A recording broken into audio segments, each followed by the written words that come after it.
Thank you for being here. While you're standing, would you join me as we pray?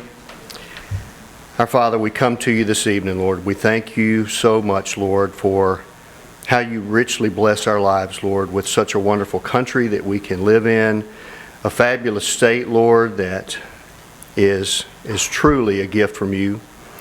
Lord, I thank you for having your hand on us, Lord, and how you touch each of our lives with protection and with so many blessings that are absolutely countless.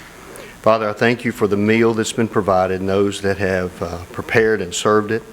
I pray that you'd bless them, Father. Thank you for how you take care of those among us, Lord, that need our helping hand. That tonight, Lord, I just pray that you would open our eyes to those that are around us that need that helping hand, Father, that we may reach down and lift them up. Show them the path, Father, that you have laid forward for all of us to follow you. Thank you for the precious gift of your Son, Father. We thank you for that, and we thank you for the forgiveness of sins that you have provided. Lord, go with us as we leave this place tonight. I pray that we'd be salt and light, that we would be your hands and feet to those among us, Lord. Thank you. And I just pray your blessings on this crowd. In Jesus' name we pray. Amen. Amen.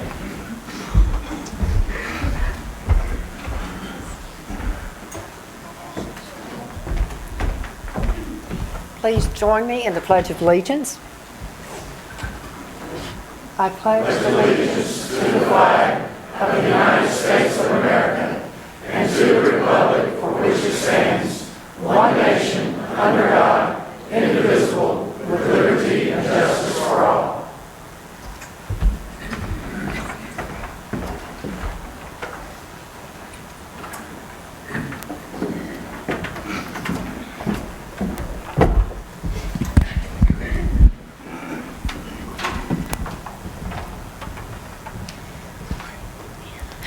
Oh, say, can you see by the dawn's early light what so proudly we hailed at the twilight's last gleaming, whose broad stripes and bright stars through the perilous fight o'er the ramparts we watched were so gallantly streaming, and the rocket's red glare, the bombs bursting in air, gave proof through the night that our flag was still there. Oh, say does that star-spangled banner yet wave o'er the land of the free, and the home of the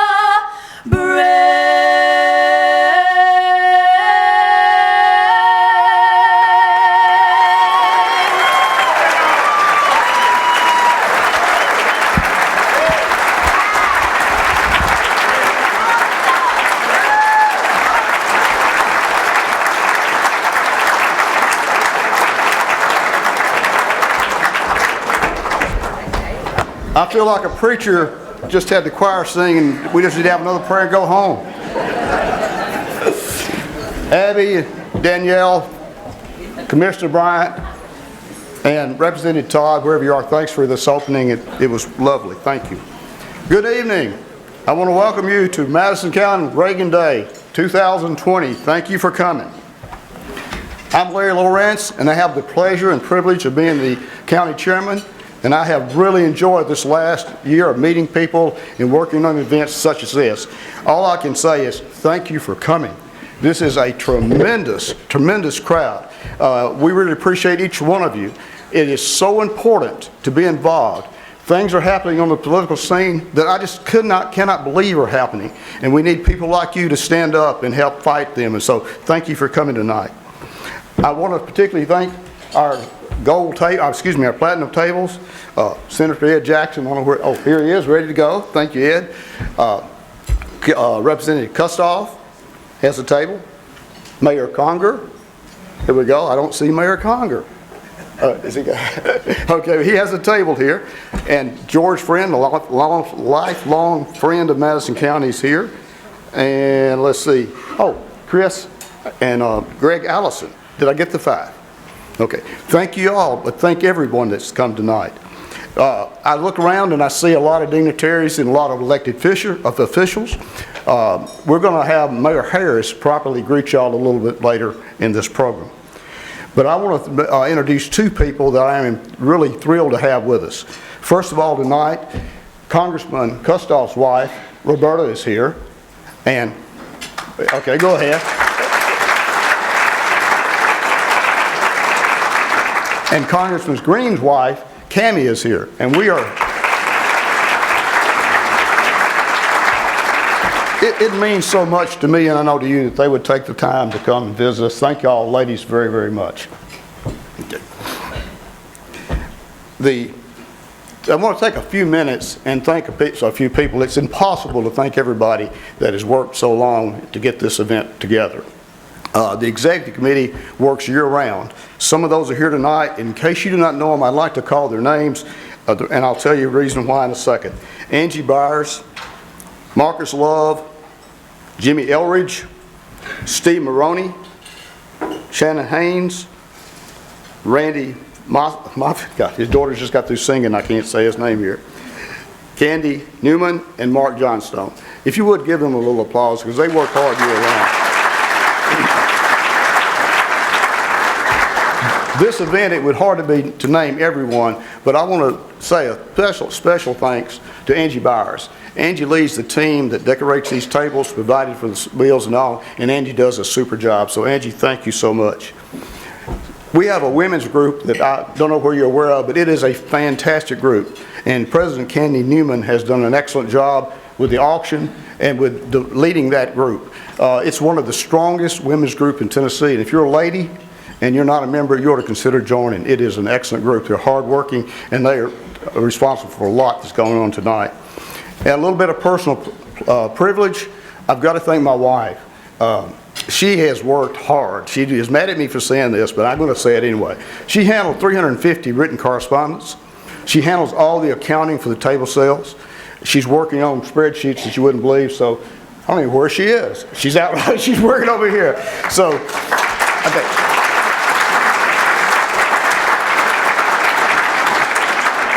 I realize how blessed I am to have her, and a little personal privilege again. If you see Jenny Todd, tell Jenny she does not have to tell me every time she meets me how lucky I am. Well, anyway, we are thrilled to have you here, and I want to start by introducing our state senator, Ed Jackson. He will introduce our speaker. Ed is a wonderful worker for us in the Senate, but the other thing, there's a lot of good things about Ed, but he has also works for charities around here a lot, and we really appreciate what he gives to the community. Ed.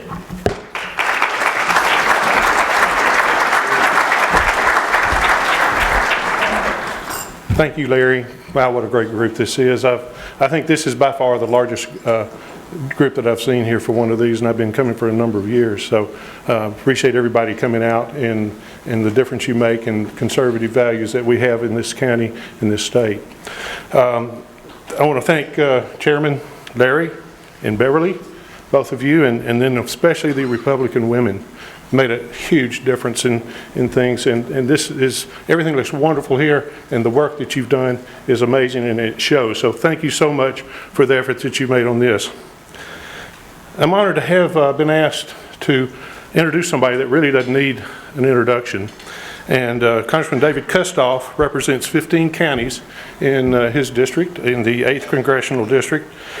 He goes from Shelby County to Lake County along the Mississippi River. He goes from Lake County to Henry County along the Kentucky border. He goes from Henry County down to Benton County along the Tennessee River, and then back down to Shelby County via Memphis, Jackson, and Haywood County. So he has a large, very large 15-county travel area.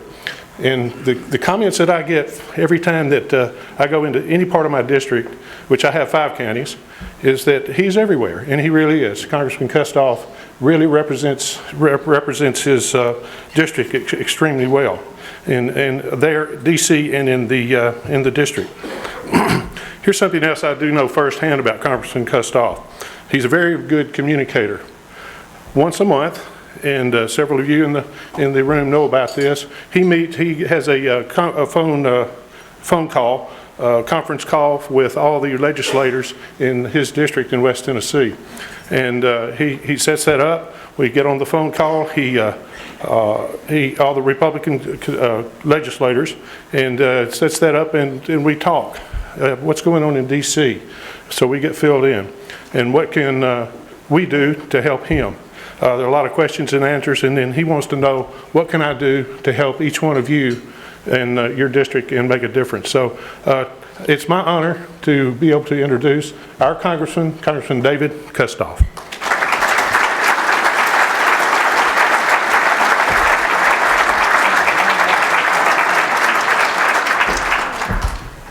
Thank you, Senator. I've got to tell you, I look out at this crowd. Larry, your committee, Republican women, you've done a terrific job tonight. This looks like a record-setting Reagan Day dinner. I applaud all of y'all. Thank you very much for this turnout, and thank you for your hard work for Madison County and for the Republican Party. Yeah, applaud. All right, I think I know the answer to this, but I'm going to ask. Raise your hand if you saw the State of the Union Tuesday night. Didn't he do a terrific job? Didn't the President do a great job? You know, I was there, Mark was there. Mark, you were on the aisle. You greeted the President. I greeted the President also when he left. I think about that time that he talked, about an hour and 20 minutes, where he recapped the accomplishments of his first 3 years in office. And it's been a remarkable 3 years. I've been honored to serve with him from the time that he got elected until now. But you think about the economy, and the President has led on the economy. He said, I think he's right, we're in one of the best economic times nationally that we've ever seen.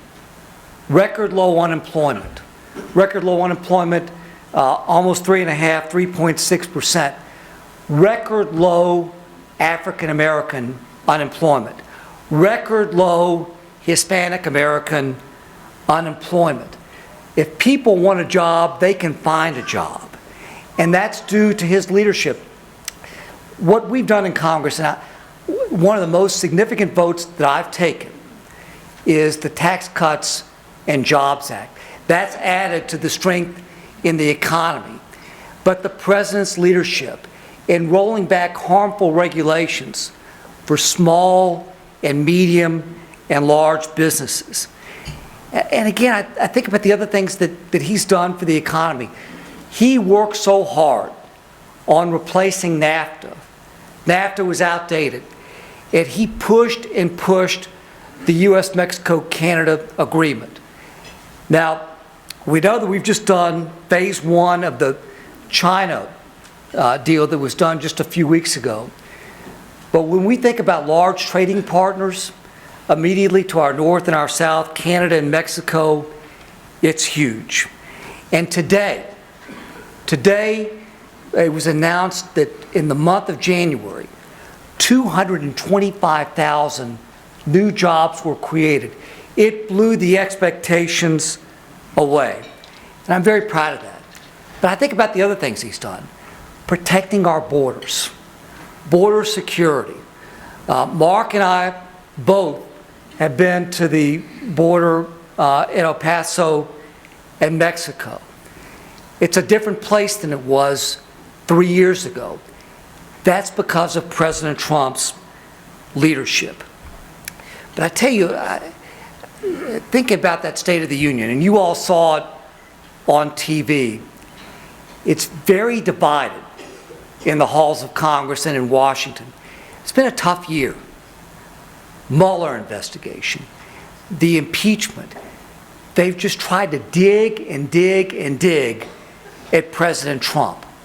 And one thing that really struck me the other night, if you remember the president, and I thought he gave one of the best speeches he's ever given.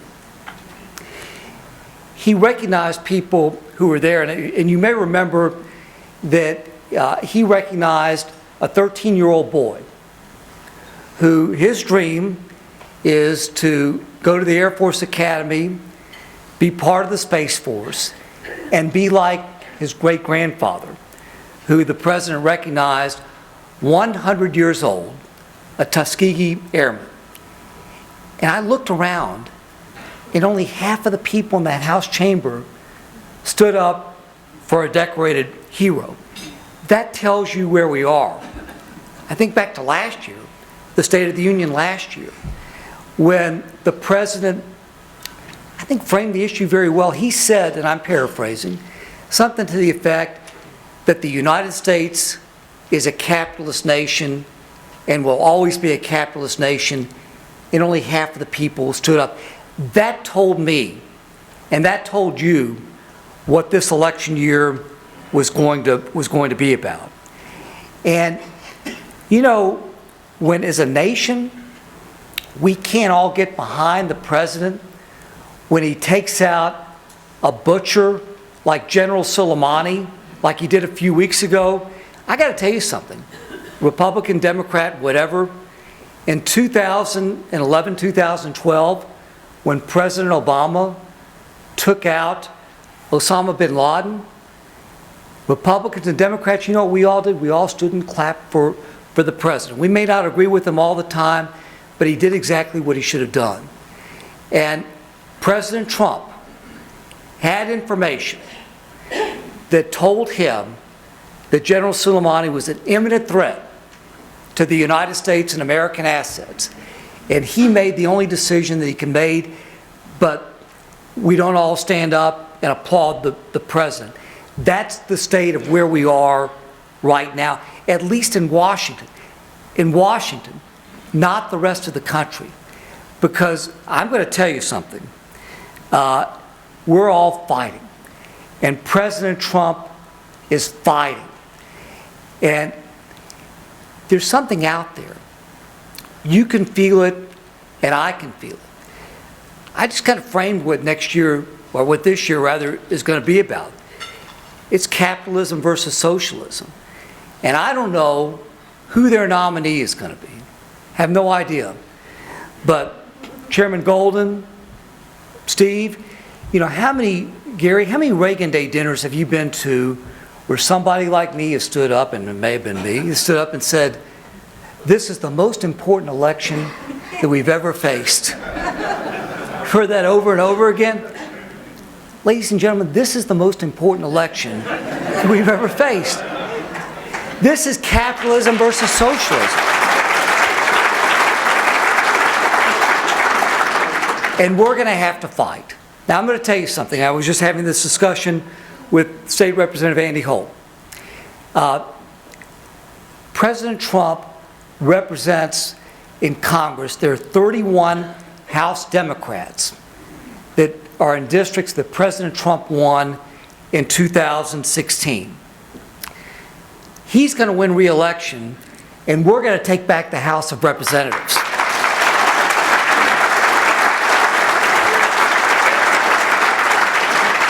I'll tell you this, Roberta and I were honored to be at the prayer breakfast yesterday, the National Prayer Breakfast. And I don't know, some of you may have been, you may have not have been. It's my fourth prayer breakfast. Mark, you've been before. You were there yesterday. There are 2,800 people from all around the country, all around the world. I can't fit any more people in the room that are there for prayer and for worship. And I was honored to get to give a prayer and get to speak before the president. But I tell you something. Roberta and I were at the table, and the president came and he shook our hands, and he shook Kevin McCarthy's hand, and he looked down at the other end of the table and he saw Speaker Pelosi. And he just waved. He just waved. And I've got to tell you something. He was fired up. I saw an aide, the president's, before the president sat down at the table, and the aide laid down 2 newspapers. And I'm thinking, what is he going to do? Is he going to read the newspaper in front of all these people? He came out and he held up the newspaper and said, "Acquitted." That was the headline. It said "acquitted." And everybody applauded. And I've got to tell you something. Nancy Pelosi was mad. She was mad. I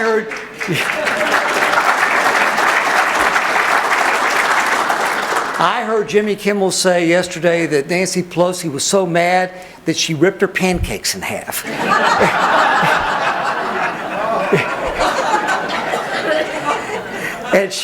and she was. But that's the reason that Donald Trump is going to win. We've never, in our nation's history, had a president like Donald Trump that understands people of all types. And they're going to reward him re-election just like they did in 2016. I'm going to tell you this. I'm honored to do this job. Roberta and I are our team, and we couldn't do it without you. We couldn't do it without your support. But know this about me, know this about Mark, know this about all the other Republicans who were there in the House and there in the Senate. We're all fighting for you. We're all fighting for you, and we hear you each and every day.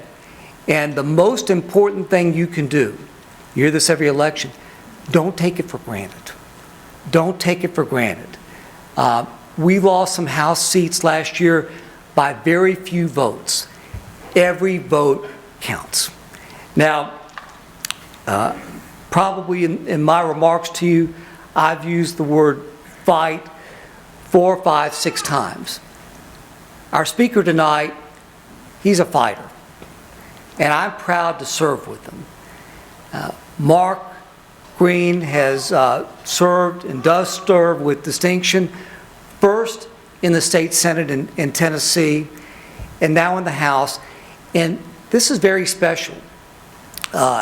He was elected among his peers, those freshman congressmen, to be the president of his freshman class. And that tells you something not only about fighting, but it tells you about leadership. Ladies and gentlemen, he represents the 7th Congressional District of Tennessee, which is right next door. We're really glad to have him tonight. Please join me in giving a warm Madison County and West Tennessee welcome to our Speaker, Congressman Mark Green.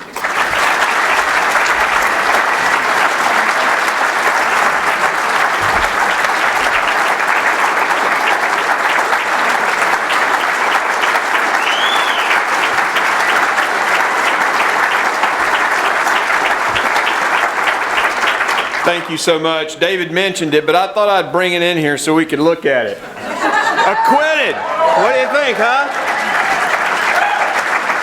It looks real pretty. It's crazy in Washington, D.C. right now.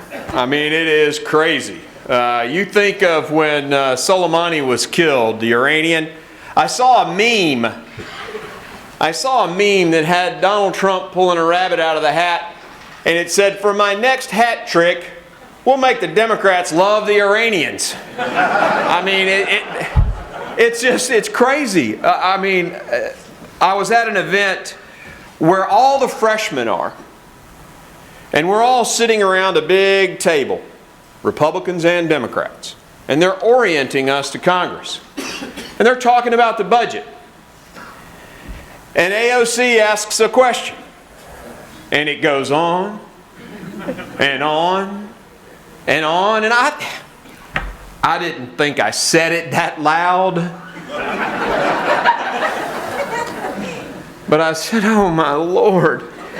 And the Democrat sitting next to me from Iowa slaps me on the arm and says, hey, we're not all that stupid.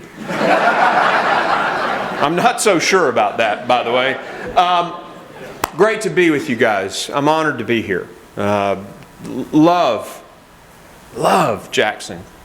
Love Madison County. It's a great place. And I want to pay you a compliment too. I look at this crowd. You know, Clarksville, where I'm home, where we call home, is about 180,000 people now. And I will have about 2/3 of this probably at our Reagan Day dinner. So you are killing it. You're doing a fantastic job. Thanks for being in the trenches. Thanks for being here tonight.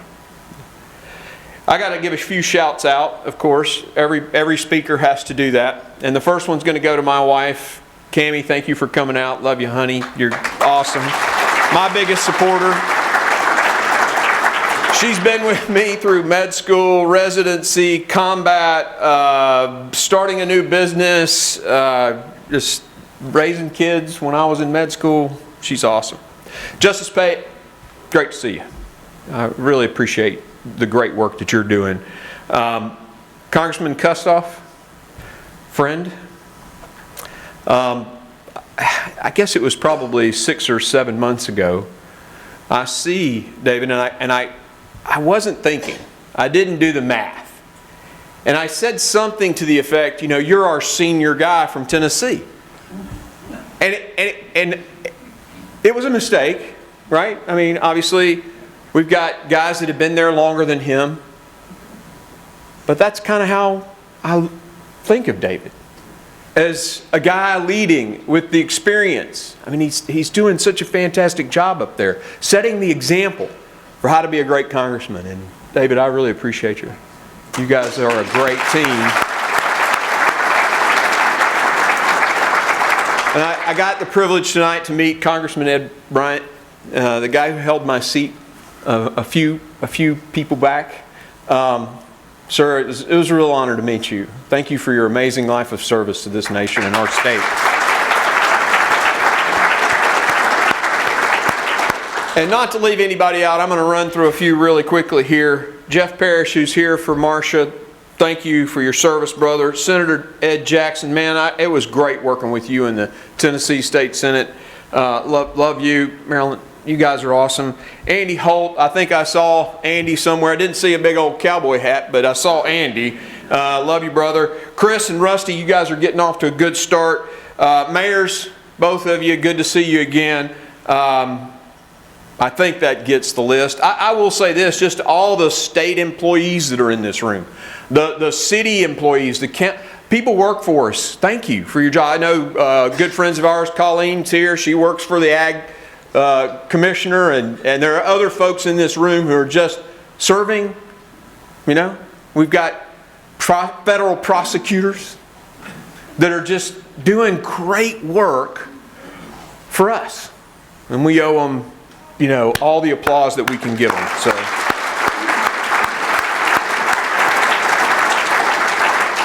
You know, I know there are a few folks in the room whose face I don't recognize, so I'm going to take just a couple minutes and tell you a little bit about myself, and then we're going to talk about what's going on in our country right now. You know, my story, my road to Washington, D.C. started on a dirt road in Mississippi. My first job was cleaning pig pens. Literally, I put on a slicker suit at about 12 or 13, and I'd spray that methane-producing stuff down into the catch pond. My mom said, son, you're going somewhere in life because there's nowhere to go but up. And she was right.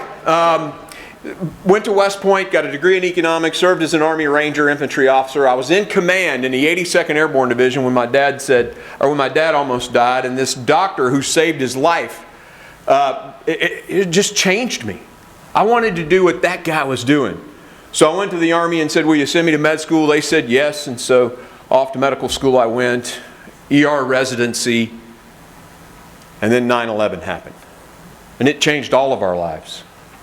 I know every person in this room, except for maybe the very youngest, can remember where you were when those towers fell. I knew what it meant for my family. I was going to tell my wife and kids goodbye and go to war.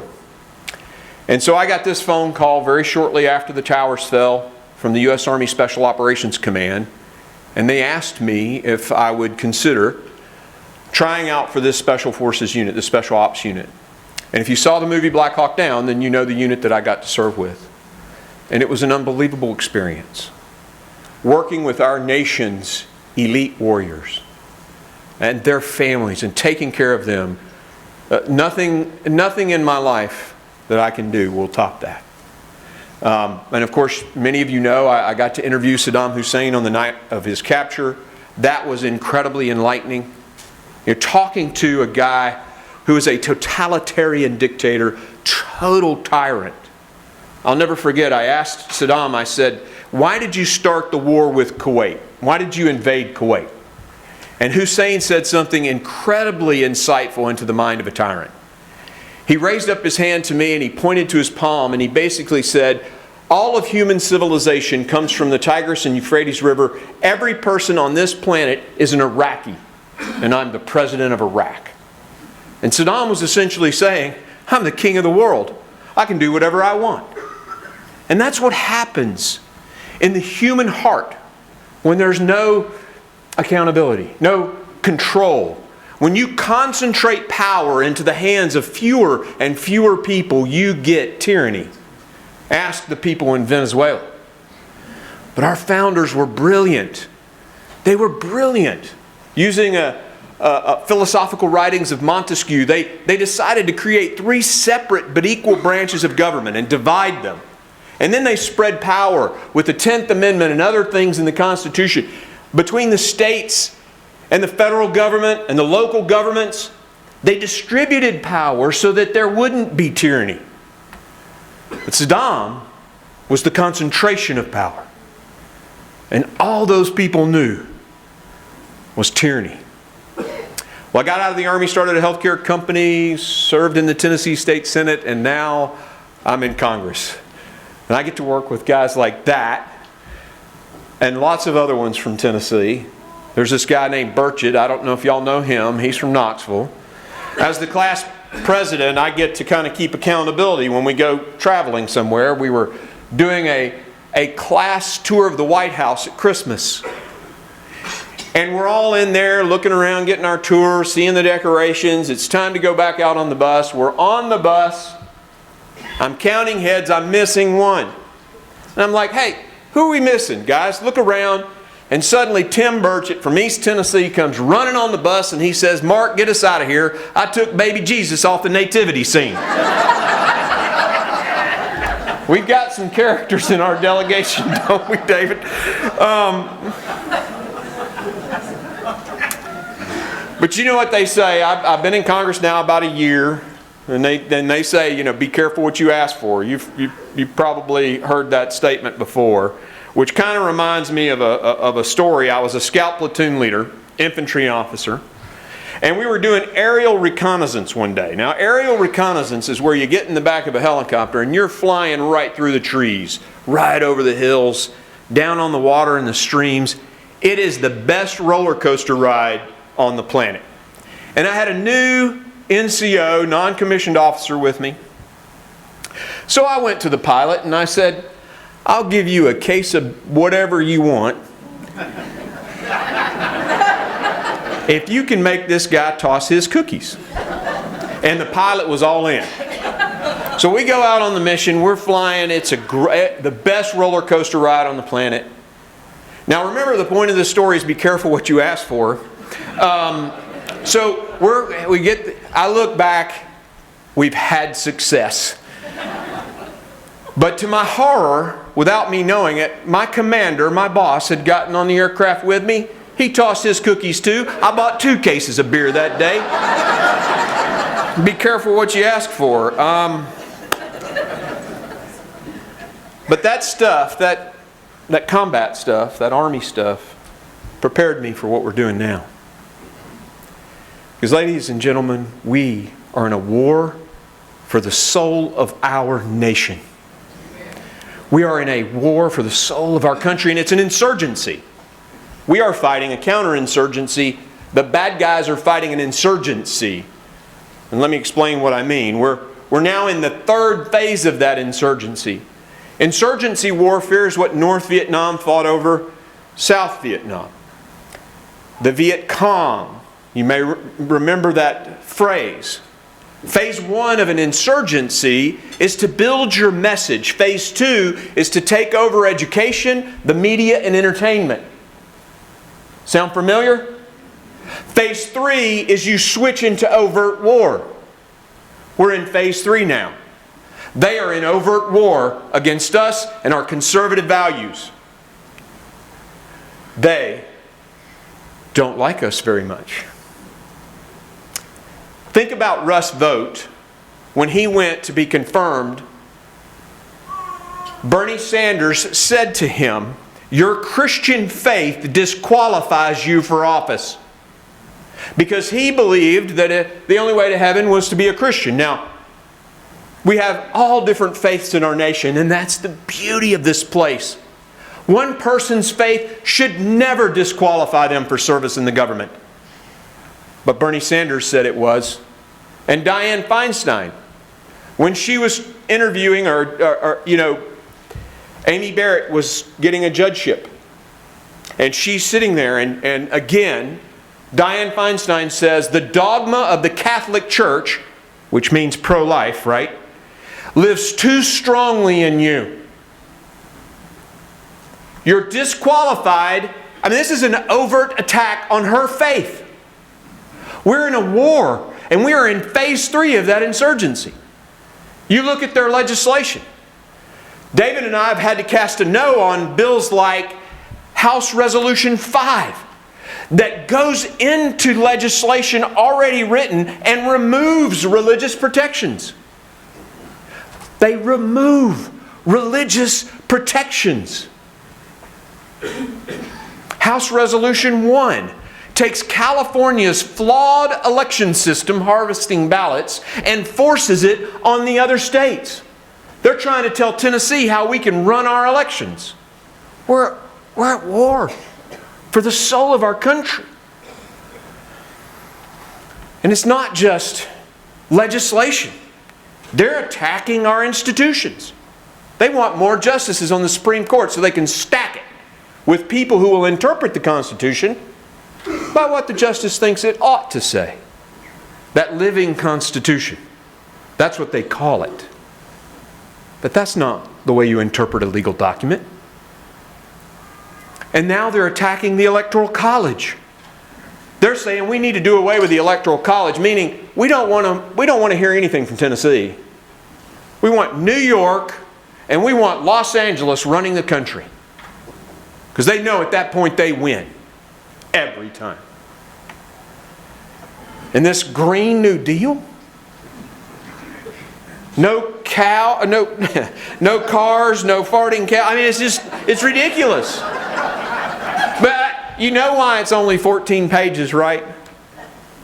I mean, AOC wrote the thing, right? But it's only 14 pages because there's only 14 crayons in the primary coloring pack.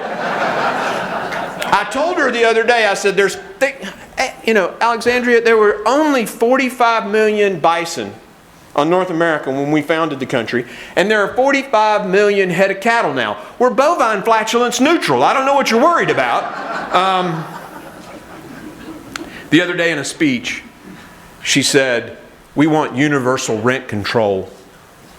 That isn't even socialist. That's right out of Karl Marx. That is communism. That's what we're fighting. The future, the soul of our great nation. $32.6 trillion for Medicare for all. You know these stories. And this impeachment mess. I told Donald Trump the other day, I said, sir, go find the paperwork from your lemonade stand when you were 12 years old. They're coming after that too. I mean, they won't leave it alone. I passed Nadler in the hall the other day. He said, yeah, well, he was talking to a reporter. Oh, we've got lots more to do. I'm like, really? Really? Don't we have things to do for the people in America? But that's all they've got.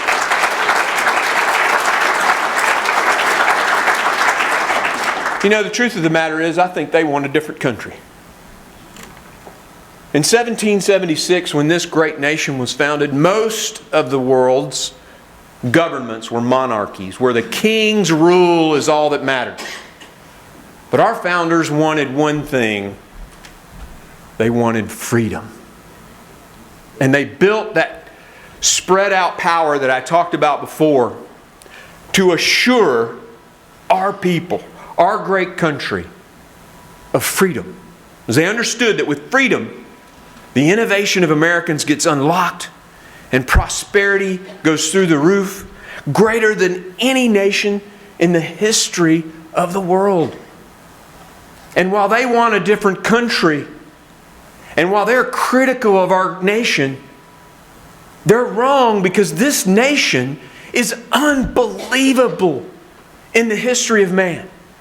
Now, our founders wrote the document, and like the DNA, it had all it needed, but we didn't get it 100% right at the start. We all know this. It took Abraham Lincoln and many others that have come after to get it right. But our pursuit of freedom, that's what Americans are about. That's the one word that describes this people. I stood in the rows of crosses and stars of David on D-Day's beach. And 9,000 Americans died in about 2 days to defend and free the world of tyranny. If you go back through history, most nations who win a war, they keep the land. But not America. All we've ever asked for is a place to bury our dead. What country in history has vanquished its foe and then with the Marshall Plan or something like it, turned around and took billions of its tax dollars and rebuilt the very country that attacked it? We are a great country. We are special in the history of the world. We are worth fighting for. And they want something different. Freedom. That's what it's about. Freedom. But to have freedom, you have to have virtue. You have to have a virtuous society. To have virtue, you have to have something to shore it up. A faith or a fixed moral right. They want moral relativity. Why else would they say 20 years ago, abortion should only happen in rare cases, and now they want it to happen even up until labor? In New York, they passed a bill. The mother can be giving the birth to the child, and it's okay to kill it. That's who we're standing against. A war for the very soul of our country. They are attacking at every point, every front, and now we've got a president who unapologetically takes them on. And it's all of our responsibility.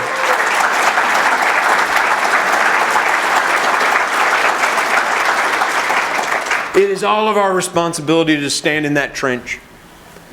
So I'm asking you, it's election year. You got candidates throughout this room. There's more politicians in here than there are Democrats in California. Find one and help them. Serve them and you'll serve the cause.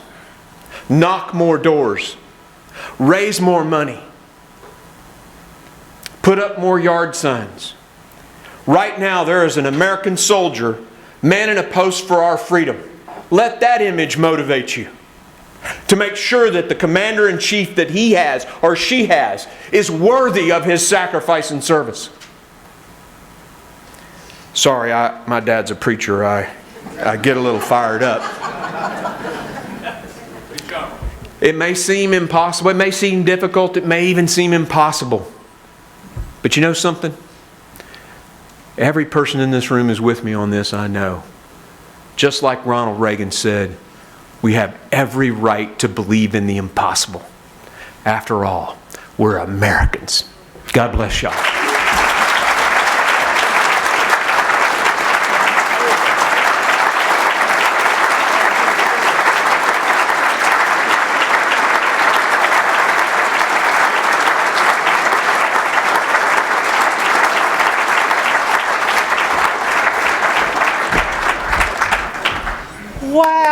how do you follow that?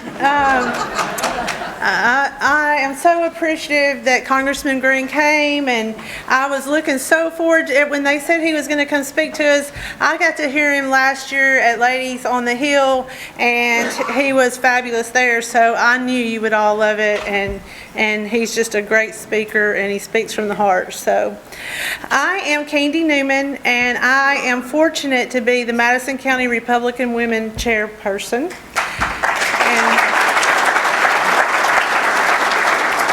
And let me just tell you why I'm fortunate. I won't take up too much of your time, but every time we set a goal, we surpass that goal. These ladies are magnificent. Last year we decided we was going to do a silent auction. We threw it together, and this year it's even better. So I want to thank our auction committee and just all the hard work they did. We said we're going to have one table and just put Madison County Republican Women on it. We have 4 tables. Yay! And let me tell you, not only we came and we set up today and we work hard, but while we're doing it, we're enjoying each other, and we're laughing, and we're having a great time. And it is just so awesome to be with women who believe like you believe, and not like kooky Pelosi believes. So, unfortunately, she's not a very good representative for women on the Hill, is she? But anyway, I just want to tell you we had a Christmas luncheon. Not only are we devoted to working hard locally to keep Republicans in our elected offices, but we are committed. We set a goal this year that we are going to be in our community, and we're going to help others. And we had a Christmas luncheon, and let me tell you, our ladies, we chose 2 ladies from the Dream Center that did not have children because they have a hard time getting people to donate to ladies who don't have children. They want to donate to the children. So we took those, and our ladies came, and it was unbelievable what those 2 ladies got for Christmas. So the government does not have to give everybody everything. That's what people are for, and loving others. And that's what we want to do, and that's what we want the people in our community to see us as. One more thing is, ladies, we have the responsibility. Our children are growing up, and as moms in the home and grandmothers, if we're not talking to them about capitalism and socialism and voters' rights, they ought to be so excited when they turn 18 to go get that voter's registration card. Because if we don't teach them at home, when they get to college, they got somebody else teaching them all the wrong stuff. Those poor kids, all they hear is free health care. They don't know somebody's got to pay for it, because mom and dad have this whole time. So I challenge you, please talk to your children. Please talk to your grandchildren. And I challenge you to come join us, because we are the coolest kids on the block. We are a great group of ladies, and we're going to go places. We're going to grow. We're already growing, and we're going to make a difference with our elected officials and with our community. I would like for the women in this room who are elected officials to stand up.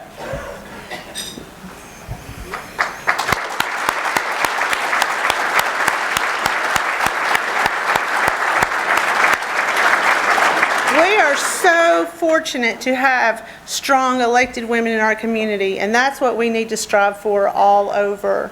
So let me just tell you, it's $35 to join, and when you join, you get to be a member of the TFRW and the NFRW, and then you get to come, and we meet about once a month, and we usually have speakers, and then we will, like I said, we'll be doing some things to get out in our community. But I just want to thank all the ladies again. Thank you so much.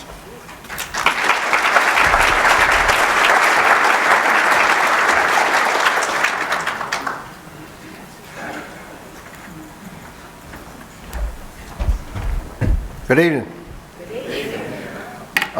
You know, I think I'm a little bit like Congressman Green in the sense that 60 years ago I was in a cotton patch with a hoe chopping cotton, and I dreamed about what is after this, you know. So I pinch myself quite often to be where I am standing before you talking. And I want you to know that I certainly appreciate where I am. And it's just a wonderment to me to see all of you out here. I'm charged tonight with recognizing elected officials. Some are elected by different bodies other than the people. And the first I want to recognize is Scott Golden, who's chairman of our Republican Party.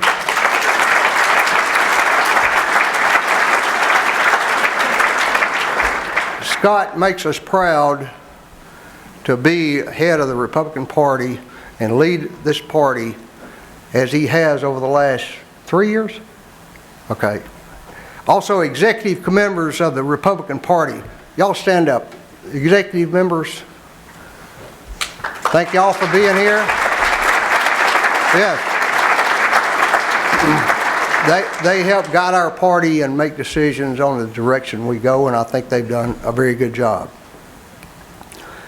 Next, I want to recognize somebody that I've only known about 33 years, a friend, a partner, a former state legislator, and now a part of the board of the Election Commission of the state of Tennessee, and that's Jimmy Wallace back here.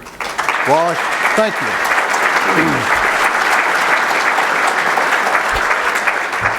I also want to say that Wallace is a guy that has put a lot of time and effort into this party over the last 25 to 30 years. And if not for his and John Newman's and a lot of other people back 25 years ago, we wouldn't be sitting here today with all the people we have in this audience and all the people involved. Thank you, Wallace, for what you've done for our party in Madison County. We've got several county commissioners here. If you're here and you're county commissioner, please stand up. Yes. Thank you, Jason. Thank y'all for being here. Actually, we've got one over here in the corner. He only had heart surgery about 3 weeks ago, and he's here tonight. Tommy Gobble, thank you.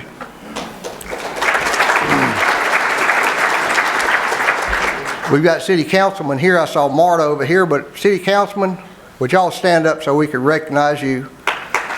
Thank you very much for putting yourself out there and being willing to be involved in the process. Our elected county officials, Don Newman, I know Angie Bowers, y'all stand up.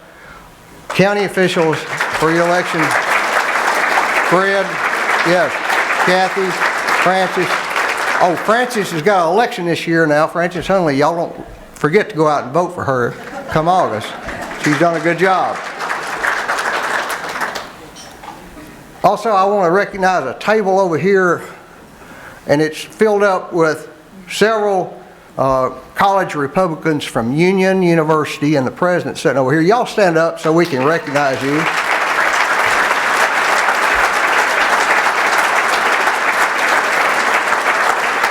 Thank you, young people, for being interested, involved, and engaged in helping to continue on the thoughts and the beliefs of the Republican Party in the future. But most of all, thank all of y'all for being here, for putting out your time, your effort, your involvement. Chris, I mean, you make a difference in what happens in the life and the breath of the Republican Party with your involvement, your investment, and your efforts towards helping to elect good candidates to office. Thank you very much. There is one young man I want to recognize. He's sitting right over here. He's a member of the Supreme Court of the State of Tennessee. He grew up about 5 miles from where I did. And I know not as many years ago, but not too many years ago, he was sitting out in the middle of a cotton field just like I was. Judge Roger Page, thank you for your service.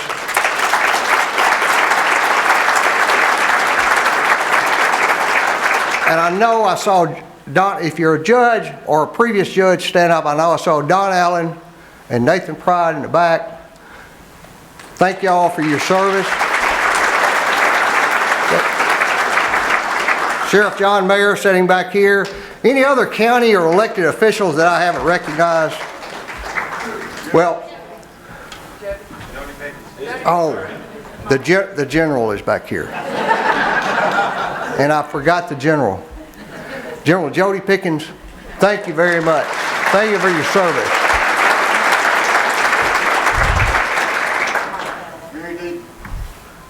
Say it again. Somebody said something. Mike Donovan, where are you? Stand up. Yes, U.S. Attorney, I'm sorry. I mean, you know, he doesn't carry a real big, he doesn't stand very tall, but he carries a really big stick. Mike, thank you very much. And I mean, we all feel the results of your efforts in the justice system in West Tennessee. Thank you very much. Folks, that's all I've got to say, but thank you again for being a part of the Republican Party, engaging with your heart, your soul, your money, and your efforts to elect good candidates for office. Because of you, we're able to be here tonight with the crowd that we have. Thank you very much.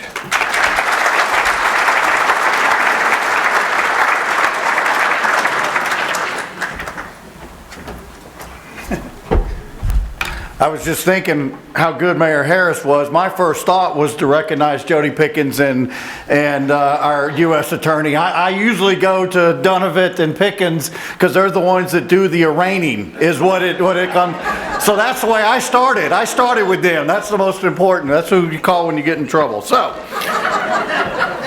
Wow, and I'll do a little bit of, as Congressman Green said, we all have people that we have to do. I have to do my board members, Steve Maroney and Shannon Haynes, that serve us on the State Executive Committee. Shannon, of course, is the treasurer of the Tennessee Republican Party. I tell her she looks great in orange, which is why she's the treasurer. In case anything goes bad, she goes to jail before I do. So that's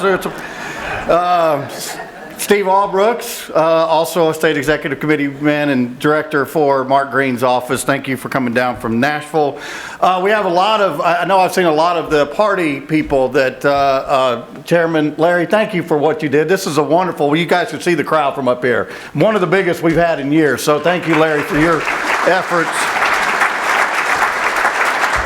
Andy Cole from Crockett County is the chairman over there. Chad Cherry from Chester, thank you guys for being here. I know we've got people from Henderson and Gibson and Weakley, counties all over West Tennessee. You guys know that this is, believe it or not, this is the first Reagan Day, Lincoln Day, Trump Day dinner of the 2020 season, or as I call it, as my wife calls it, our dinner season. This starts it, and it's so wonderful to be here in Madison County, primarily because my house is exactly 5 miles down the road, so it gets longer from here on in.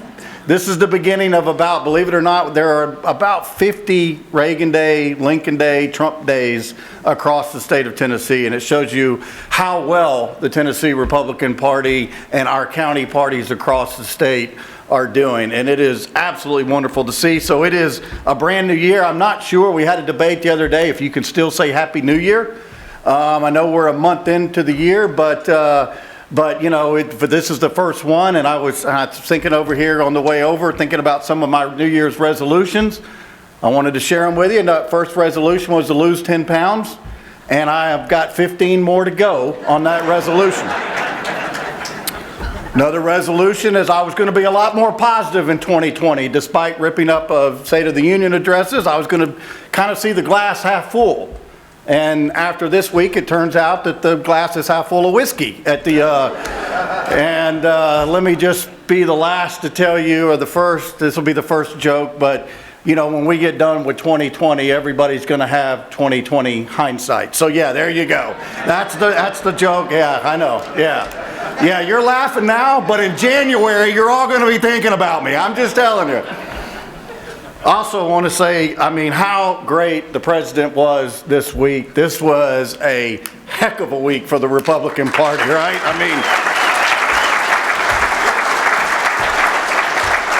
I mean, you talk about Democrats not being able to count votes in Iowa. I mean, they still don't know who won. They're debating tonight in New Hampshire while still not knowing how to count votes in Iowa. And these are the people that we want to put in charge of our health care and every other facet of our lives, right?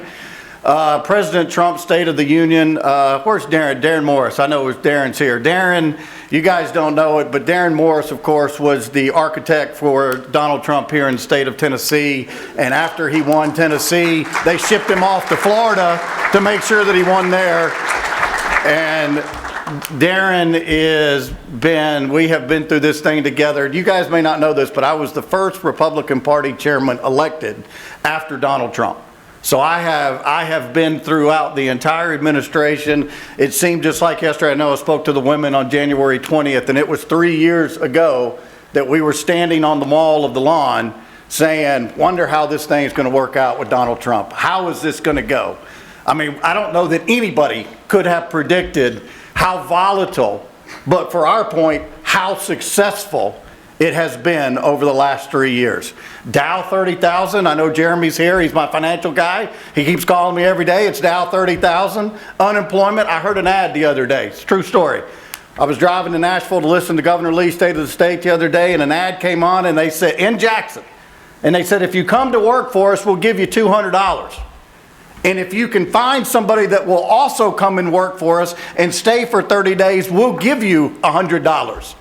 They are paying people to come to work in the Trump economy. That is how successful the last 3 years. And I think you heard with our congressman tonight that we are in a war for the soul of our nation. And they do an excellent job. All of them, our members of Congress. Tennessee is very, very blessed. And I know that a lot of times in this business I hear the negative side, and I hope that everybody is taking the opportunity to call our senators this week and say, thank you for your vote. Thank you for ending this charade that is going on in Washington, D.C. Let's don't be the party that we only call people when we don't like something. Let's make sure we call our elected officials and tell them we do like them, because they are doing a great job for us in Tennessee. So, with that being said, my primary responsibility here tonight is to introduce you to the next, most likely your next U.S. Senator. We're going to do great. We got wonderful candidates running. I cannot tell you, I mean, and all these candidates know what they're getting into. Because again, this is the first of 50 dinners across the state. 700 miles from Memphis to Mountain City, from Tiptonville to Copper Hill. We are together at all of these events. And it is fantastic to see these candidates get out and ask for their votes and come. So we are very fortunate to have the majority of them tonight. I think David Kustoff, Congressman Kustoff, said it very well, that we're going to do very well in Tennessee, but we cannot become complacent. We had a gigantic election with Senator Blackburn 2 years ago. That was the Super Bowl. The Democrats do everything. Absolutely, absolutely. The Democrats spent $50 million trying to beat Marsha Blackburn. And they thought that they had it, up to and including the last weekend, until they lost by 11 points and over 250,000 votes. Chuck Schumer, they threw the kitchen sink at the Tennessee Republican Party, and as Marsha Blackburn likes to say, they ran into a big red wall in this state. So we have got a lot to live up to. Senator Alexander is retiring, and we are going to send a Republican to help Donald Trump from the state of Tennessee. And we are very fortunate to have them tonight. Before we get going, I'm going to tell you the batting order, because I'm going to introduce them all at once. But I did want to recognize that Mrs. Hagerty was here. I don't know if she's still here. There she is. Hey, Miss, thank you for coming. Thank you for being with us. I know that the ambassador has a daddy-daughter dance this evening, and you will be having Representative Holt speak on the campaign's behalf. But the order for this evening is going to be, as was picked by the justice, by the way. Anybody has a problem? I mean, you guys realize there's 5 justices in the state, and one of them's here with us tonight, so we let him pick the order for the candidates to speak. Nobody would question your ethics, I'm sure. So, Dr. Josh Gapp will be speaking first tonight, followed by Dr. George Flin, and finally Dr. Manny Sethi and Representative Andy Holt will be speaking. So with all the doctors in the room, I'm just saying, go ahead and get your HMO cards out now. This will be the chance. There's no waiting room tonight, folks. This is the opportunity if you want to get seen by a doctor. But I got to tell you, one of the best parts of this job is I absolutely get to meet some wonderful people. And we are very fortunate for the quality of candidates and the type of people that have offered themselves to run for the United States Senate to replace Senator Lamar Alexander.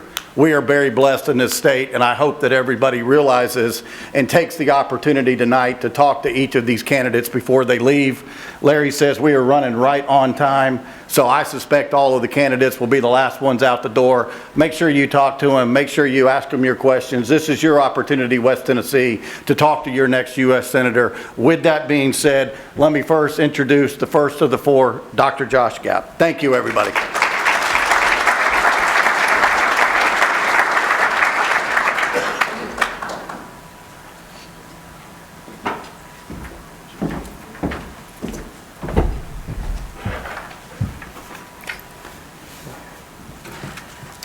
Hello, everybody.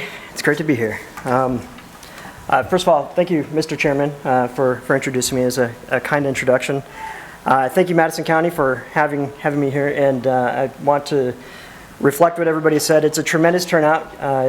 You guys show the Republican Party well. I'm proud to be here. Before we begin, I would like to take a moment of silence, if you will, and pray for a man who has been an idol of mine since the early 80s when I first heard him on the radio, Rush Limbaugh. As we all know, he's got a cancer battle ahead of himself, and if we could just take a moment of silence.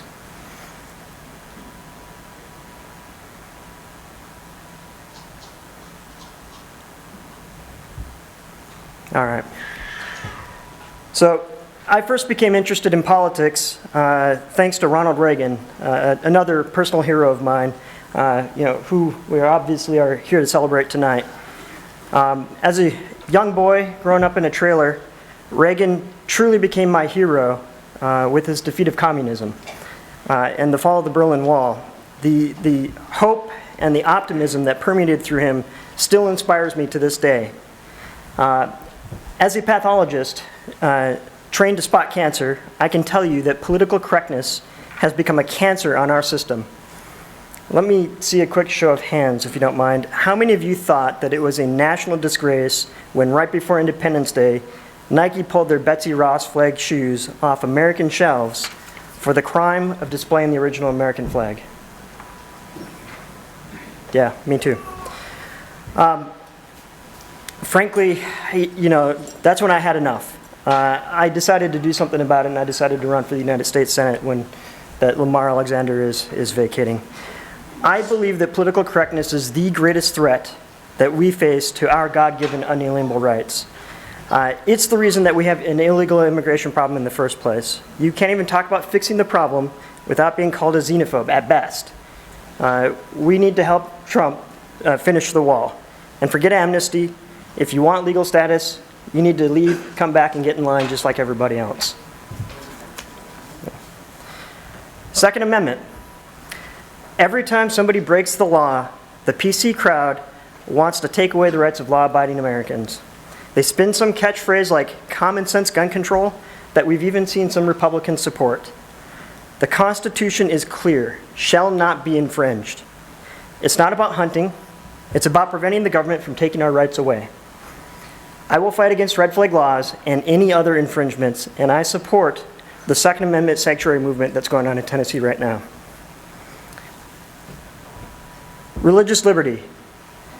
The radical PC crowd wants to take away the tax-exempt status of our churches and shut them down for the crime of believing in biblical marriage. I will defend our churches and protect our business owners and our citizens who are living out their faith, even if their faith isn't politically correct. Pro-life. Political correctness is the greatest obstacle to protecting the unborn children in this country. As a Christian, as a physician, and as a father of four, it's clear life begins at conception, period. But if you believe as I do, and you think that the unborn should be extended constitutional rights, you're labeled a sexist. This is the greatest human rights issue of our day. I will firmly support the pro-life agenda in Washington, and I have faith that together we will solve this problem in the years to come. Healthcare.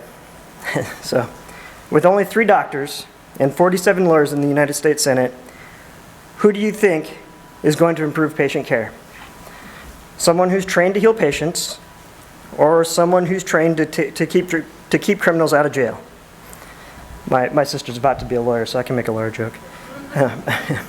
So the Affordable Care Act isn't affordable. And if you like your doctor, you haven't been able to keep your doctor. This whole thing was a bunch of PC nonsense to begin with. We need less government, not more, in healthcare. Most worrisome of all today, political correctness is providing cover to one of the greatest threats that we face, the failed ideas of Karl Marx. We defeated communist Russia in the 80s, and now the Dems are on the verge of nominating a democratic socialist to be president. It doesn't matter what you call it. Together, we will stop the oppressive forces of Marxism from ruining our system by fighting back with the bright light of liberty and free market capitalism. You know, in the office, they call me Dr. Gapp, but I'm not just some doctor. We got a lot of doctors, but I'm not just some doctor. I'm Josh. I'm a busy dad, a loving husband, and a lifelong entrepreneur. I took out my first business loan when I was still in high school. I hired my first employee when I was 21. I've been making payroll ever since. And I'm a proud patriot. And I volunteer to be your champion to protect your rights from the cancer of political correctness. Please go to joshgapp.com for more information, to sign up, volunteer, and I humbly ask for your vote on August 6th. Thank you, and God bless.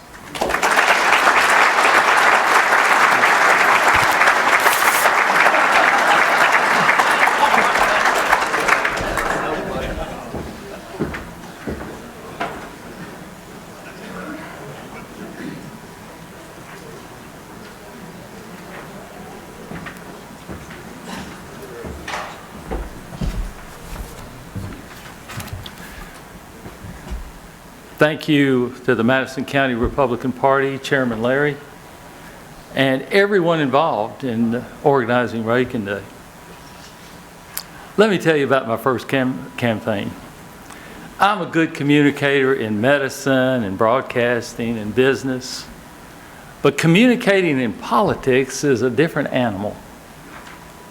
So I hired a well-known political consultant. And he told me I had a lot to learn in politics, and that politics communication was not always straightforward. And that kind of bothered me.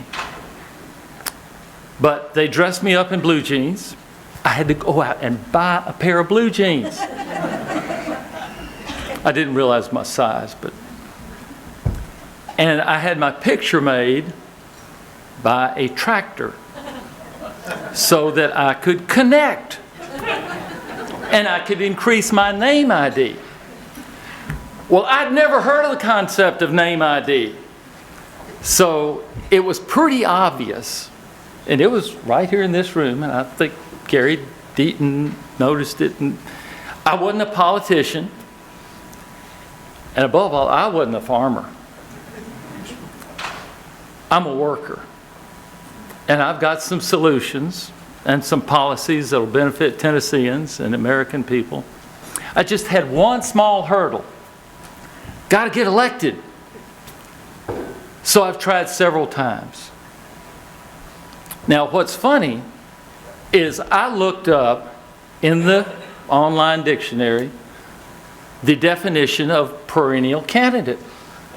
And there was a picture of me.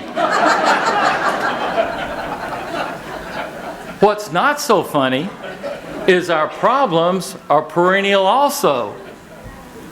So why not just quit? Go to the beach, relax. I said, well, how does quitting make anything better? I went into medicine to help people. So why run for political office? Well, years ago, I asked Senator Bill Frist, who was running for U.S. Senate, I asked him why he was running for political office. And he told me, he said he enjoyed the one-on-one taking care of people, but running for political office could let him help more people. And that was my crystal clear answer. Now, we've got some complex problems. We've got problems that demand real solutions, not just sound bites. Take our veterans. They risk dying. I mean, you know, Congressman Green knows this. And these trivial soundbite solutions, they don't take care of our veterans like they should. I want to implement real solutions like providing private medical insurance for all veterans, having health care reimbursement accounts for veterans, and solving access problems immediately. I can't quit, not while they're not being cared for properly. And have you heard about this student debt? It's $1.5 trillion. And about 40% of these are going to go default. And what does that leave? That leaves the students to pay for them, the parents to pay for them, the grandparents to pay for them, and all of the family to pay for these student debts. But rather than solve these problems, our elected leaders seem to care about more of name ID. Well, we have other problems like immigration reform, health care, federal debt, and these problems demand real solutions. And until our elected leaders actually lead and implement real solutions, I refuse to quit. I believe if we stop listening to the spin and stop the drama, we can actually implement real solutions that will benefit us all. I'm George Flin, perennial candidate, still pushing to end the drama and implement real solutions. Now you can read about these on the website, realsolutionsfortn.com. Thank you, and I sincerely ask for your vote. Thank you.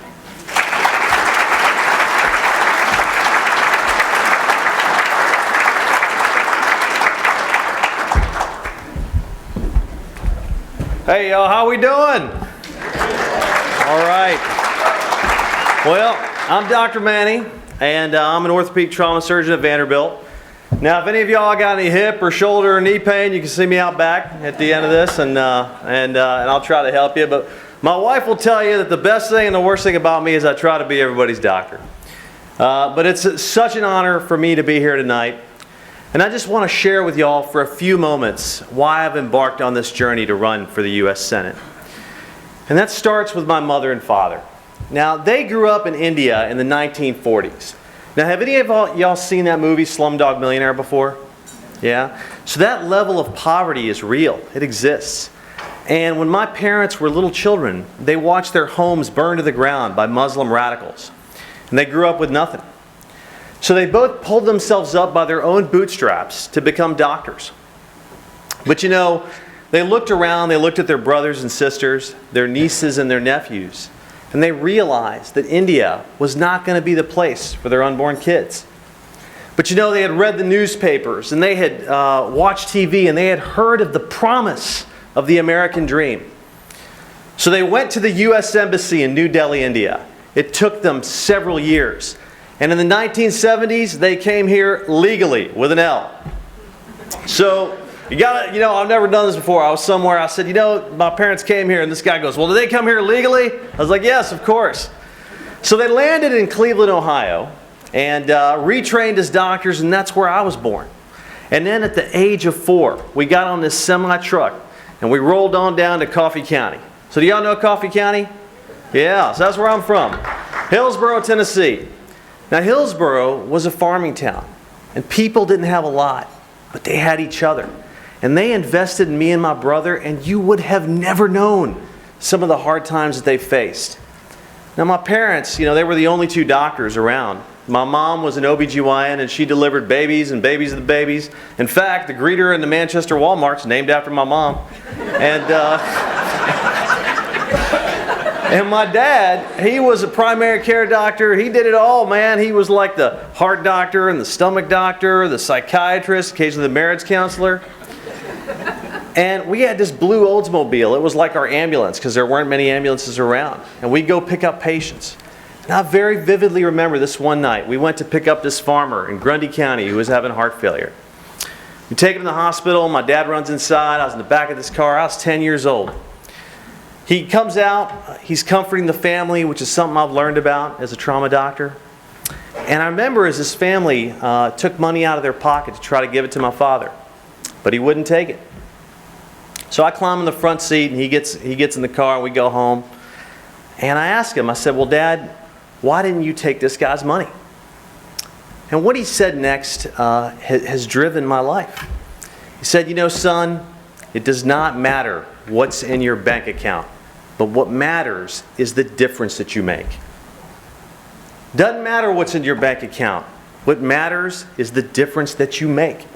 That's how I was raised, in this rural town, watching my parents doctor to farmers, and then boom, in my early 20s, my dad developed liver cancer and was gone. Now, I don't know if any of y'all have lost your family when you're young, but it really does a number on you. And for me, it was like being in quicksand. I just couldn't find my way out. But that's when I was saved. That's when I found Christ. That's when I came to the Lord and realized, like 3 generations before me, I was going to become a doctor too. So I went off and did that, and for the last 10 years, I've been a trauma surgeon at Vanderbilt. Now, Vanderbilt is the 3rd busiest level 1 center in the country. And what you realize in doing that is that life is short. And you just don't know what the Lord's got planned for you. So in the time that you have, when you go home tonight, do me this favor. Tell all your loved ones how much you love them, how much they matter to you. And do whatever you can to make a difference. And seeing patients, operating, I've been doing that. About 9 years ago, my wife Maya and I met Maya when I was 16, my first and only girlfriend, and then I tricked her into becoming my wife. And we have 2 kids, a 6-year-old and a 4-year-old. We founded this nonprofit called Healthy Tennessee. We've been in Jackson multiple times, all over West Tennessee for 9 years, taking care of patients, getting folks to get on the front side of their health. Now the president, he heard about this. So he invited us to the White House. So I went to the White House, went to the Oval Office, meeting the president. He couldn't remember Manny, so he nicknamed me Tennessee. It was great. Spoke at one of his rallies and felt like I was making a difference there. But now, with this open U.S. Senate seat, folks, it is a generational opportunity to make a difference. A different kind of difference. You know, there are so many things in our country that are going well, but we have a lot of challenges. And I want to talk to you about 3 of them. The first one is health care. Obamacare is a disaster. It shows you the failure when government gets between a patient and their doctor. I met someone the other day paying $24,000 a year for a premium with a $10,000 deductible. We got to change it. And there are 3 ways out of this mess. The first is pricing transparency. You got to know what you pay for. The second is an individual insurance market with more insurance options. And the third is prevention. We got to change the way we pay doctors right now. We pay to treat disease and not promote wellness. The second issue is this opioid crisis. Do any of y'all have family members or friends who have been struggling? I have seen this all over Tennessee over the last 2 years as I've traveled. I met someone yesterday in Lawrenceburg. He came up to me and said, you know, I lost my 22-year-old son who OD'd. Please help. And here's the problem. The federal government has a one-size-fits-all solution to this problem. But you know, our mayors, our sheriffs, drug recovery, our DAs, they know more in their pinky finger than these federal legislators know in their entire body. So we need to empower local communities. Local communities, that's where the answer lies. And finally, is immigration. Look, I come from a family of immigrants. I've lived the American dream in Tennessee. Now my mom, she loves Fox News, all right? Loves Fox News all day long. And she's got this thick Indian accent. When something comes on about illegal immigration, she gets really fired up. She'll tell you, I stood in line. So did your father. That is the American way. It is not racist to talk about illegal immigration. So look, we have to have this conversation in our country. We got to move from this chain-based migration system that brings low-skilled immigrants who do not survive here and end up on benefits. We got to change it to a merit-based system that brings folks like my parents who will make meaningful contributions to society and their kids can live the American dream. We have to build that border wall. Look, I'm telling you, it's not just a political thing, it's real. All this heroin, this opioid, all this stuff is coming across the Mexican border along with illegal immigrants. We have to build that wall. And finally, we have to end birthright citizenship for illegal immigrants. It's got to change.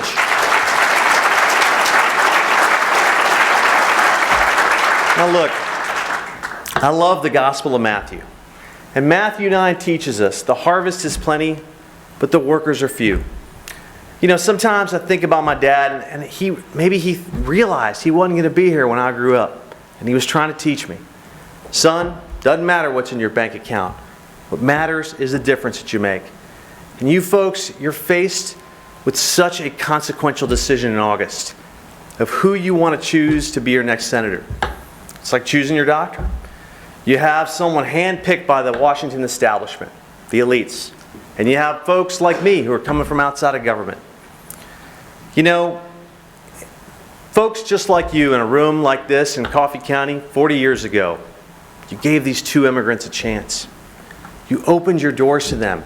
Look what happened next. I became a trauma surgeon. My brother became a spine surgeon. I am running for the U.S. Senate. That is the American story. That is the American story. And 40 years later, the child of those two immigrants, this kid from rural Coffee County, who's never run for anything, not even student council, I am here tonight, and I am asking you tonight to stand with me, to buck the establishment. Send me to Washington. Let's fight together. Let's solve health care. Let's solve this opioid crisis. We can do it together. Thank you.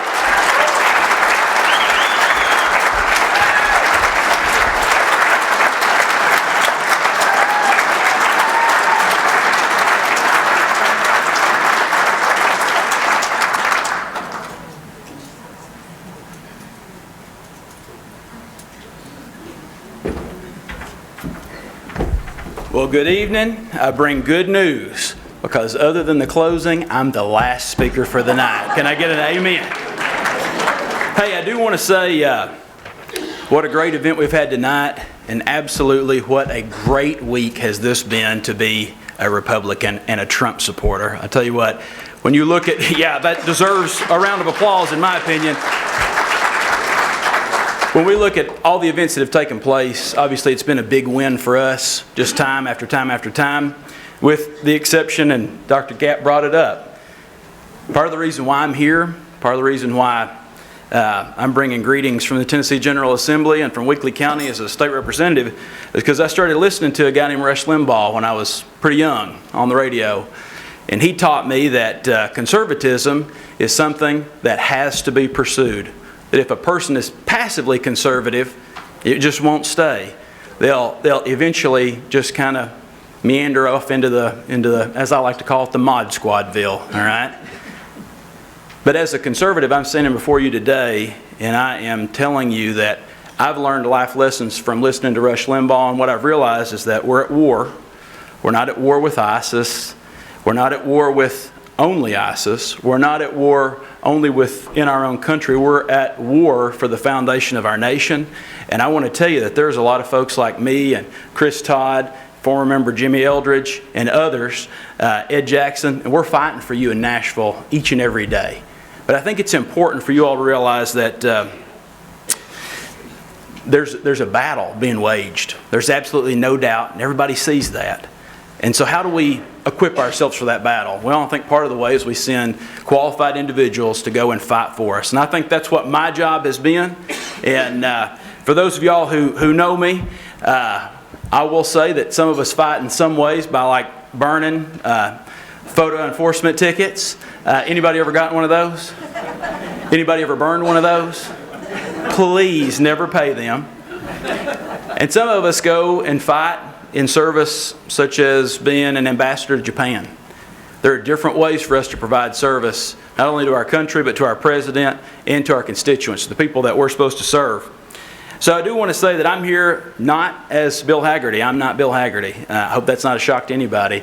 But I'm here speaking on Bill Hagerty's behalf. And he is gone tonight. He is at a daddy-daughter dance that was announced earlier. But his beautiful wife, Chrissy, is here with us this evening. And appreciate her coming down. And I appreciate the opportunity to speak on behalf of Ambassador Hagerty. I will say that I think that it's so important for us to recognize there's foundational things that we consider to be Tennessee values. Bill Hagerty is 100% pro-life. Bill Hagerty is a strong ally of the president, and I think that comes as no shock to anybody. He's a father of 4 and a husband of 1. That's pretty important right there, too. And I tell you what, I think the President of the United States, Donald Trump, needs people, allies that he can depend on. And President Trump has endorsed Bill Hagerty multiple times. He has actually earned the President's seal of approval 4 separate times, and I think this bears repeating. He was first tapped as the Tennessee Victory Team leader. That's something that the President picks out. He was also then picked to lead the Trump transition team. That's a really big deal, in my opinion, because I wanted to make the transition from Obama to Trump. Did anybody else? That was a good transition for our country. He was also picked to represent him again as the U.S. ambassador to Japan, one of our strongest allies from around the world. And number 4, and I don't want to disagree with anybody who's been on this stage this evening, but he wasn't picked by the establishment. He was picked by Donald Trump. Donald Trump has endorsed the candidacy of Bill Hagerty, and I think that's very important. I'm going to tell you a little story. I used to live in Wyoming. I don't know if any of y'all knew that. I have a right and a reason to wear a cowboy hat, so sometimes maybe y'all see me wear a cowboy hat. But while I was there, I participated in an event called wild cow milking. Has anybody ever been to a wild cow milking event or participated in one? It's just as crazy as it sounds. They literally bring a cow in off the range, and they hand you a Coke bottle, and a team of 3 people go out and basically tackle a wild cow and try to get as much milk off this cow that's just calved in a milk bottle. And I was on a team of 3 people who did this, and I found out that, you know what? If you have the right team, it works well. If you have the wrong team, it doesn't always work out too well. We won that competition in Cody, Wyoming, and I can tell you it's because of Dana and Jay, not necessarily because of me. But I think that goes to show that if we want to compare Washington to a wild cow milking contest, I think that's pretty applicable right now, but you know what? The stakes are way, way higher. And I think it's important that we send a team member that the President himself has picked, a person that he says, I want this guy to help me in the U.S. Senate. That, in my opinion, is extremely important and something that I hope that everybody will take notice of over the coming months. I will say that the older I get, the more I like things to just be simplistic. I like to be able to see things for what they are. I want to cut through all the political bargaining and the jargon and everything else. I just want to know clear-cut about the issues. That's the kind of person that I am. I think that's probably the majority of the types of individuals that are in this room. So we just got to ask ourselves, is our next U.S. Senator going to protect life? You know what? I firmly believe all the men that came up on this stage tonight are going to do that. I believe that they're going to grow the economy. They're going to do the best job that they can to grow the economy. I think they're going to confirm constitutionalist judges to the Supreme Court, and I can't wait until we can put 2 more, it looks like, possibly, judges on the U.S. Supreme Court. How big of a deal is that?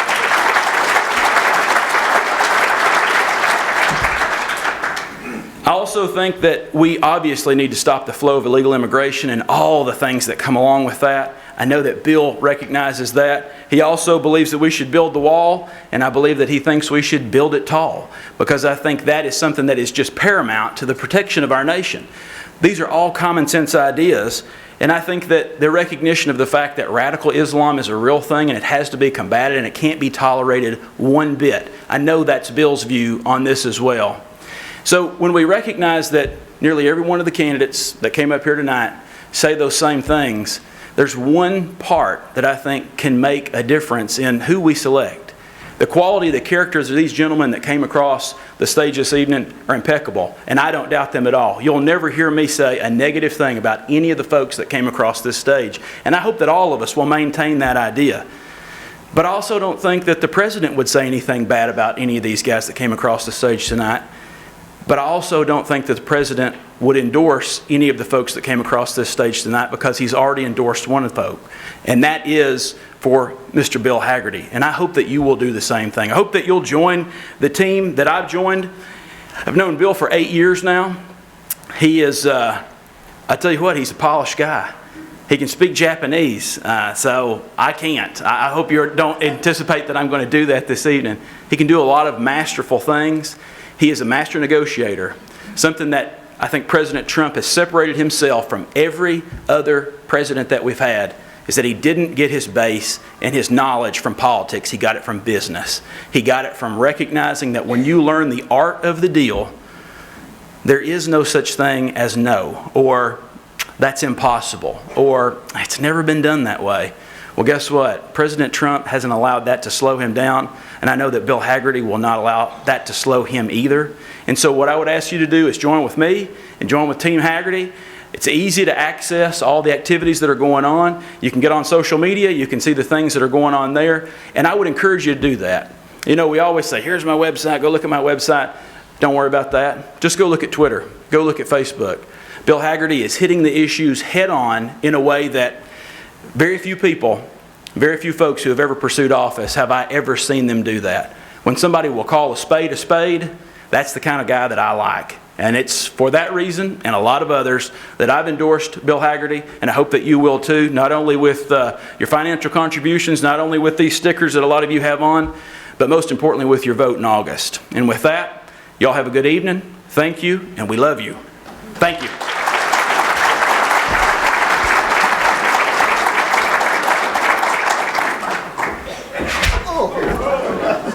I'm ready to go home a little bit fast here.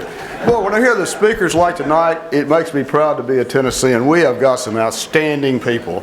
A couple of items of housekeeping, and then we've got a closing. The closing is 3 minutes, and I'm going to tell you, you will enjoy it, so bear with me for about 2. First of all, you have a yellow thing, and I did not do my work correctly. If you would please look in here, we have places for you to fill out that you attended tonight. We are trying to get our records a little bit better, and it's really helpful if we could know here. We'll put you on an email list and let you know what's going on. So if you'll take a minute to do that, we would appreciate it. Also, there are some, occasionally you might see a little bumper sticker or a hat or something, a decal. If you'd like it, that's for you to take home with you. And we just a little token here that we had. If you have an item that you bid in the auction, come over here to this table when the meeting's over. There are 3 notebooks. We'll have your name on it if you're a winner, so you don't have to stand around for an hour or so, and you can do that. Marcia, our Senator Blackburn, could not be here tonight. She sent a video, but unfortunately we had technical difficulties, couldn't. But she sent her message that thank you for what the work you're doing, much like everyone has said tonight. We're going to have a prayer. We're going to have a little Reagan video, and then we'll have a song, and then you'll be dismissed. And all I can say is thank you so much for coming. It's been a wonderful crowd, and may God continue to bless our country. Thank you.